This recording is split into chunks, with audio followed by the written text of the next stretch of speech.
Hey guys, it's Wendy Carrier, and I am in my car. My daughter is in tutoring, and it's kind of thinking, how much time do we spend as parents in our cars? If you're anything like me, you always try to have something to do, a magazine or a book to read.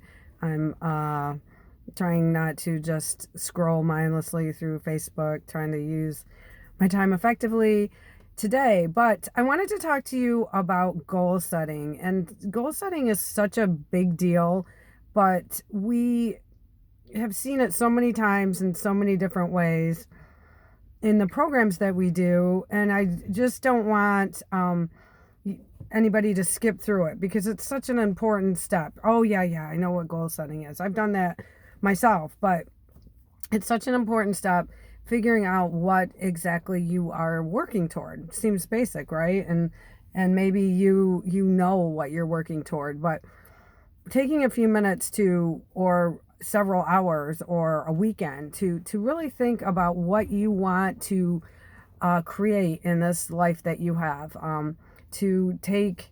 And what I suggest you do is come up with a dream list, everything that you've ever thought you might want. Even if it seems far-fetched and crazy, get it all down on paper, and then start writing down your goals. In order to do this from an abundant standpoint, you want to be in a good frame of mind, or at least a decent frame of mind when you're setting your goals. You want to feel empowered. You want to maybe you go someplace like the beach, or maybe you sit down in your favorite chair at home when you have a couple hours of uninterrupted time to really dream. I suggest you write down your goals. And I heard this idea from Brooke Castile, which I love.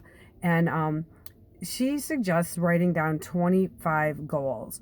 But to interchange your goals, every other one is one you've already achieved.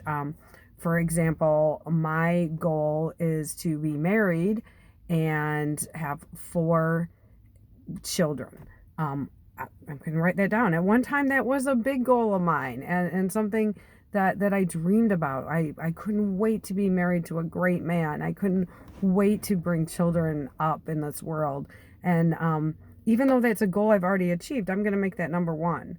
And then number 2, I'm going to write a goal that I haven't yet achieved. My goal is to have a successful life coaching business. I have not achieved that yet. I'm going to write it down as number 2. 3, I'm going to go back to a goal that I've already achieved. I'm going to write it down in the same exact way. My goal is to have a bachelor's degree from college. That number 3, that used to be a big dream of mine. Spent a lot of time working toward that.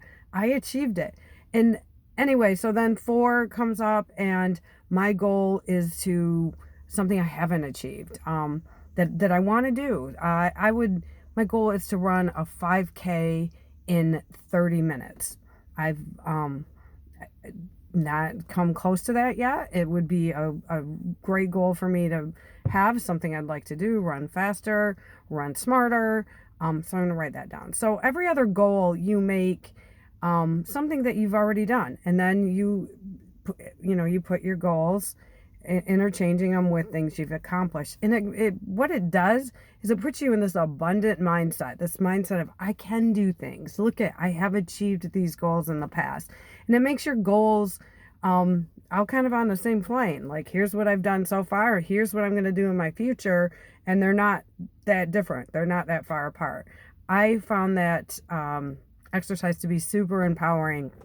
And I went through in February and listed out 25 goals, and 12 or 13 of them are things that I've already done, and the other 12 or so are things that I've got yet to do. So I think whenever you're on, starting your journey toward achievement in business, or your personal life, or your home life, your family relationship, I suggest making a map, seeing where you're going, and really doing some dream work on this. And I will talk more about dream working in the next video. Thank you.